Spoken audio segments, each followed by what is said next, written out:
Hello दोस्तों। तो आज मैं आप लोग के लिए 7वां लेक्चर लेके आया हूँ।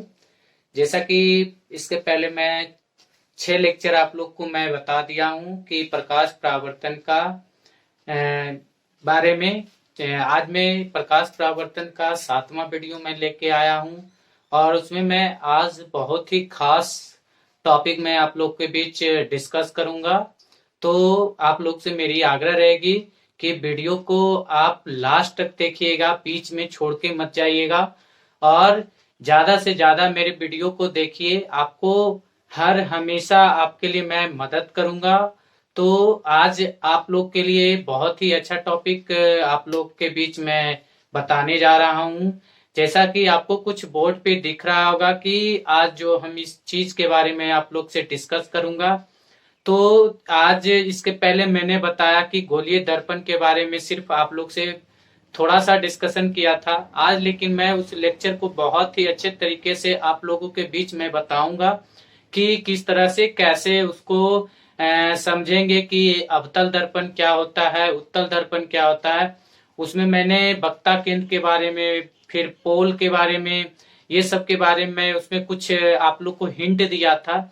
तो आज मैं उस चीज के बारे में आप लोग के बीच शेयर करूंगा। तो सबसे पहले मैं आप लोग से यही बोलना चाहूंगा कि अगर मेरे वीडियो पे आप नए हैं तो आप जल्द से मेरी जो वीडियो जो मेरी चैनल है आप प्लीज सब्सक्राइब कर लीजिए और बेल आइकन को दबा लीजिए, जिससे कि आपको मेरा सारा नोटिफिकेशन आपके पास पहुंचता रहे। तो चलिए आज आप लोग से डिस्कस कर रहा हूं प्रकाश परावर्तन के 7वां लेक्चर। तो आज बहुत ही अच्छे टॉपिक मैं आप लोग के बीच लेके आया हूं कि प्रकाश परावर्तन के बारे में। इसके पहले मैंने आप लोग से डिस्कस किया था कि गोलीय दर्पण क्या होती है, गोलीय दर्पण किसको कहते हैं। तो यहाँ पे गोलीय दर्पण से संबंधित विभिन्न पद, जब हम गोलीय दर्पण पढ़ रहे थे तो उसमें हमको विभिन्न पद के बारे में जानकारी होना जरूरी रहता है। तो यहाँ पर मैंने अवतल दर्पण और उत्तल दर्पण को दोनों को एक में अटैच करके यहाँ पे आप लोग से मैं डिस्कस करूंगा। जहाँ पे बोला जा रहा है कि गोलीय दर्पण से संबंधित। तो यहाँ पे आप लोग को वहां पे कुछ बताया था कि पोल क्या होती है, सी क्या होती है। तो वही मैं आप लोग से बहुत ही अच्छे तरीके से डिस्कस करूंगा, बताऊंगा कि किसको क्या कहेंगे। तो सबसे पहले आप लोग को दिख रहा होगा फिगर में कि मैंने एक गोलीय दर्पण बनाया और जिसमें आधा जो मेरा भाग है वो उत्तल दर्पण है, जिसका अंदर का भाग कलय किए हैं और बाहर का भाग परावर्तक सतह छोड़े हैं। और दूसरा जो मेरा है अवतल दर्पण है। अवतल दर्पण का बाहरी भाग कलय किए हैं और अंदर का भाग परावर्तक का सतह का कार्य करता है। और ये जो मैंने हॉरिजेंटल प्लेन खींचा है यो मेरा, हम उसको प्रधान अक्ष या मुख्य अक्ष बोलते हैं।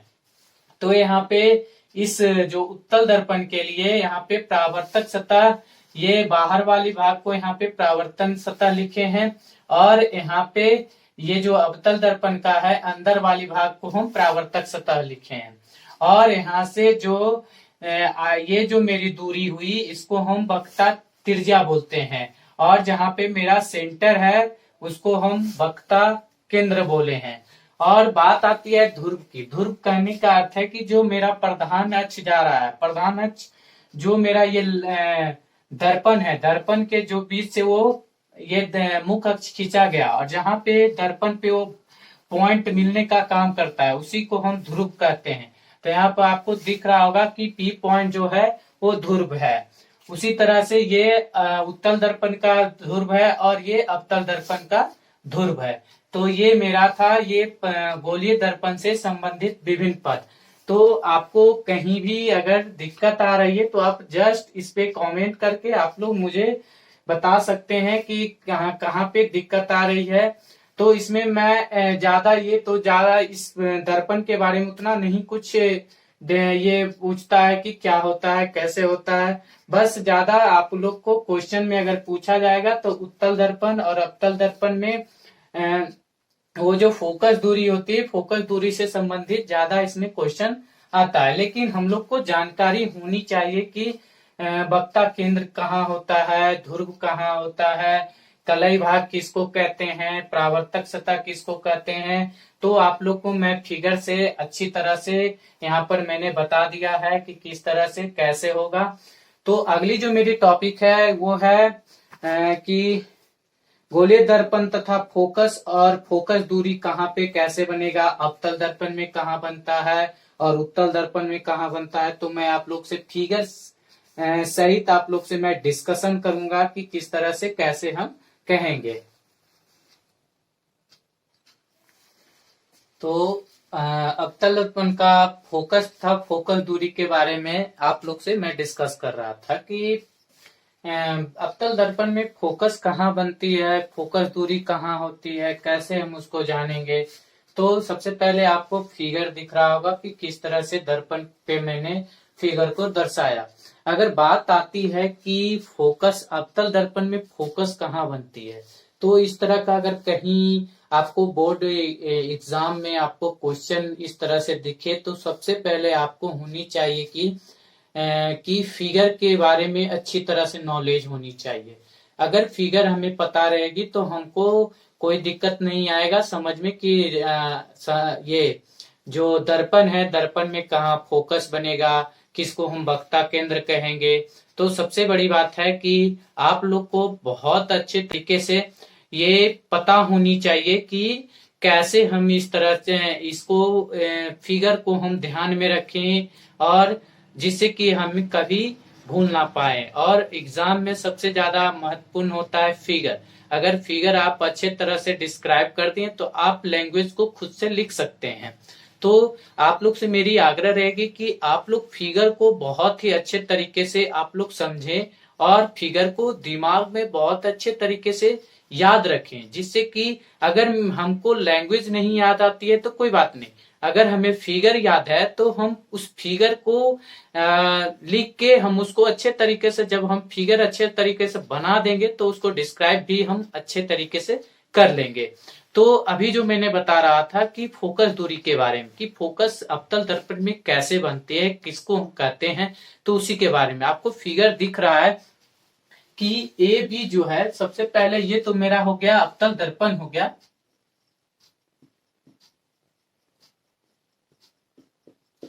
ये अवतल दर्पण हो गया। अवतल दर्पण में मैंने बताया था कि जो दर्पण का बाहरी भाग कलई किया रहता है उसको हम अवतल दर्पण कहते हैं।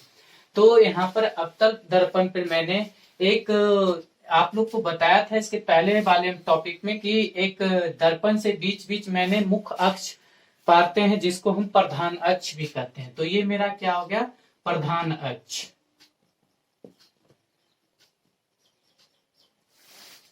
तो यहाँ पर मैंने क्या किया कि ए बी, मतलब कहने का है कि ए जो मेरा है किरण है, वो एक किरण हम क्या किए, उस लेंस पे मैंने वहां पे उस पे भेजा, जो ये मेरा जो प्रकाश है वो दर्पण पे मैंने उसे भेजने का काम किया।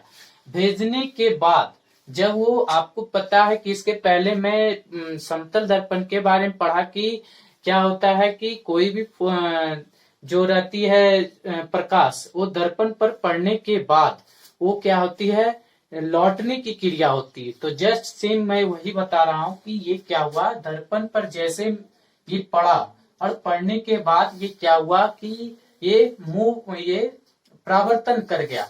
परावर्तन करके वो क्या हुआ, कोई एक पॉइंट पर मिला। तो वो मेरा जो पॉइंट मिला है वो पॉइंट मेरा ये है एफ बिंदु। तो ये जो मेरा है ए बी जो है प्रकाश की किरण है, और ये जो दर्पण पर पड़ने के बाद जब वो परावर्तन होती है तो कोई एक एंगल में वो मूव करती है। तो वो जो मेरा यहाँ पर आप लोग को बताया था कि जो प्रधान अक्ष होता है, तो ये जो रेडियस मैंने बताया, और उसमें एक मैंने बताया कि उसमें वक्ता केंद्र होती है। तो वही मैं जो अगर उसमें एंगल डिनोट करने का रहे तो मैं वक्ता केंद्र से इस पे एंगल को डिनोट किया। तो ये जो मेरा एवी किरण था, एवी किरण आने के बाद जो लौटी तो कितने एंगल से, क्या एंगल से, तो इसको आई को जो हम बोलते हैं ये आपतन कोण बोलते हैं या आपतित, ये जो मेरा है आपतित किरण है, आपतित किरण। और इसको मैं बोल सकता हूं आपतन कोण। ये जो मेरा है आपतन कोण, और ये जो मेरा आर है इसको बोल सकता हूं परावर्तन कोण। परावर्तन कोण। तो यहाँ पे जब वो आपतित किरण जब लेंस पर पड़ती है, लेंस पर पड़ने के बाद जो वो एंगल में वो मूव होती है, मूव होने के बाद एक एंगल जो आपतन कोण होती है और एक परावर्तन कोण होती है। तो जहां पे एक जो प्रधान अक्ष है, प्रधान अक्ष पर जहां पे वो मिलने की काम करता है, तो उसी को हम कहते हैं फोकस कहते हैं। तो जैसा कि मैं यहाँ पे आप लोग को बहुत ही अच्छे तरीके से यहाँ पे डिस्क्राइब करके बताया है कि कैसे हम उसको बोलेंगे। तो किसी अवतल दर्पण का फोकस उसके मुख्य अक्ष पर वह बिंदु है जहां मुख्य अक्ष के समानांतर आती किरणें दर्पण से परावर्तन के बाद मिलती है। तो यहाँ पर जो मिलने का काम किया वही अवतल दर्पण का फोकस या फोकस दूरी कहलाया। तो मेरा ये था कि अवतल दर्पण में फोकस क्या होता है, फोकस दूरी हम किसको कहते हैं। तो आप लोग को बहुत ही अच्छे तरीके से समझ में आ गया होगा। तो मैं अगले जो टॉपिक है वो है कि उत्तल दर्पण में किस तरह से फोकस दूरी बनती है।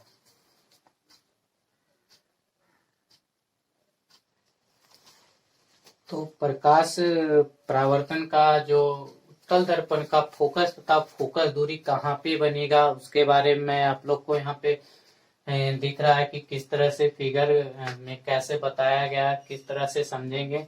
तो यहाँ पर मैंने जिस तरह से इसके पहले अवतल दर्पण का फिगर पा रहा था, फिर अभी मैंने उत्तल दर्पण को किस तरह से, इसके पहले मैंने बताया था कि अवतल दर्पण और उत्तल दर्पण का दोनों का डिफरेंस यहाँ पर समझ में भी आ जाएगा कि दोनों में क्या डिफरेंस है। तो यहाँ पर क्या हो रहा है कि जो अवतल दर्पण थी, अवतल दर्पण में जब प्रकाश दर्पण से टकराती थी तो दर्पण पे टकराने के बाद वो मिलती कहीं एक जगह पे मिलती है। और इसमें जो हमको दिख रहा है ये क्या हो रहा है कि जैसे ही मैं दर्पण पे फोकस को दूरी को मैंने भेजा और भेजने के बाद क्या हुआ कि ये किसी और दिशा में, ये डायरेक्शन में यहाँ पे परावर्तन का काम किया। जैसे कि यहाँ पे ये कह सकते हैं ये क्या है मेरा परावर्तन,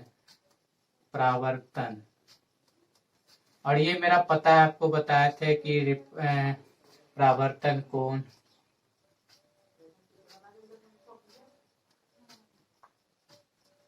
और इसको मैंने आपतन कोण,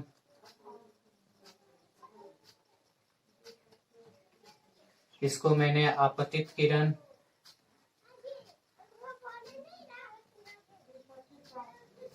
तो इस तरह से यहाँ पे मैंने आप लोग को बहुत ही अच्छे तरीके से।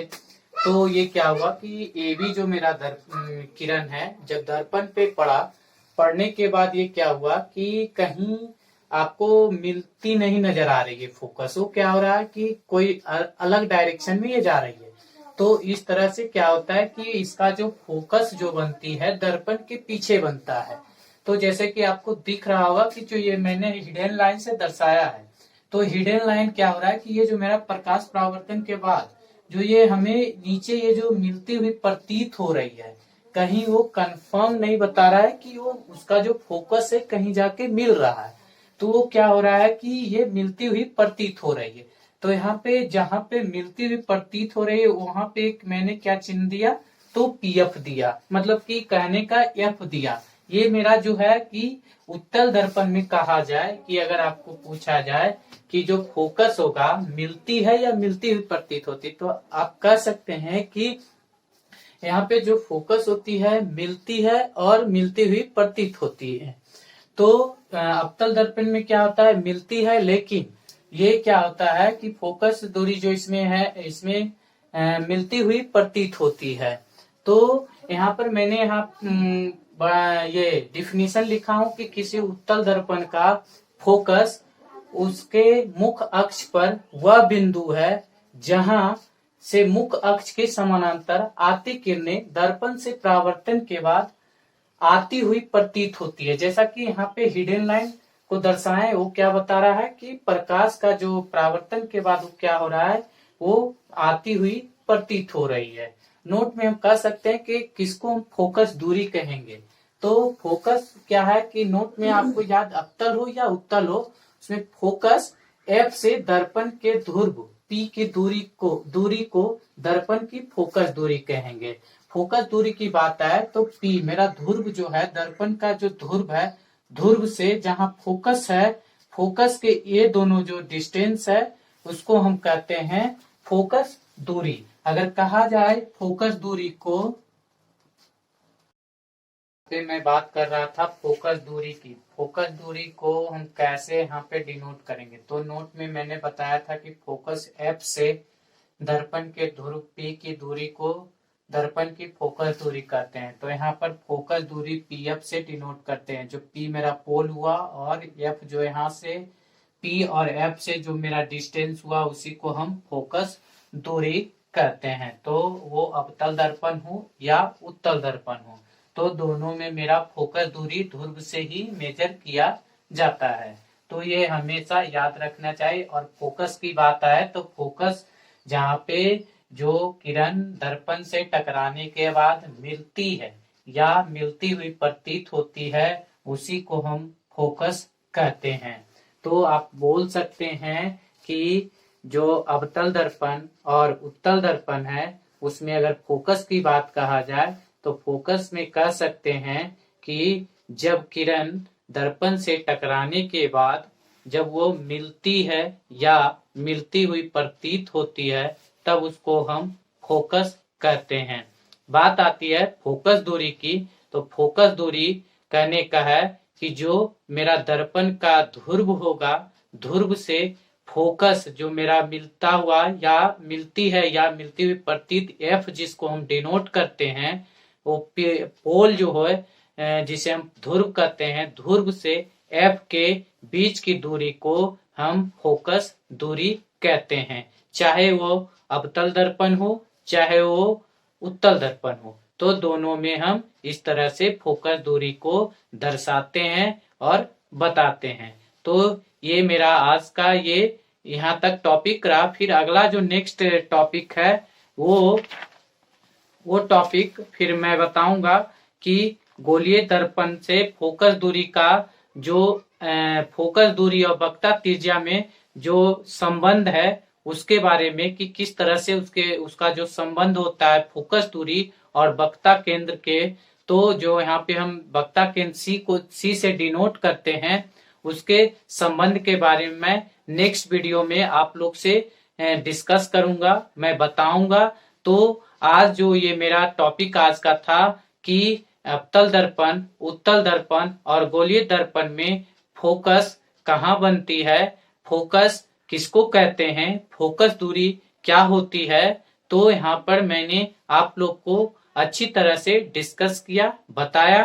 तो अगर मेरी वीडियो अच्छी लगे तो प्लीज मुझे सपोर्ट कीजिए, लाइक कीजिए और सब्सक्राइब कीजिए। और आप लोग से मेरी आग्रह रहेगी कि वीडियो को आप लोग अंत तक देखिए, बीच में ना कि बीच में देख के चले जाने से आपको कोई लाभ नहीं होगा। तो इसीलिए आप पूरे वीडियो को अच्छी तरह से देखिए और अच्छी तरह से जहां पे लिखा हुआ है, आप अगर लिख रहे हैं, आप किसी कॉपी में एक नोट की तरह आप बनाते जाइए, जिससे कि आप जब एग्जाम की तैयारी करेंगे, अगर आपको कहीं दिक्कत आएगी तो आपका नोट लिखा रहेगा, तो आप एक बार उसे पलट कर देख सकते हैं, याद कर सकते हैं। तो जब तक मेरे इस चैनल पे आप लोग बने रहिएगा। आप लोग जैसे ही मेरा ये टॉपिक, ये जो मेरा प्रकाश का परावर्तन है, वो मेरा अगर खत्म होगा, खत्म होने के बाद ऑब्जेक्टिव मैं आप लोग को कराऊंगा और ये इसमें कुछ न्यूमेरिकल्स वगैरह हैं, तो उसके बारे में मैं आप लोग से डिस्कस करूंगा, बताऊंगा कि कैसे बनाया जाता है, कैसे उसे सोल्व किया जाता है। तो अगर मेरी वीडियो अच्छी लगे तो प्लीज प्लीज लाइक ठोकें और शेयर करें और सब्सक्राइब करें, प्लीज। मेरी यही आप लोग से निवेदन है। तब तक मेरे चैनल पर बने रहिएगा। Thank you.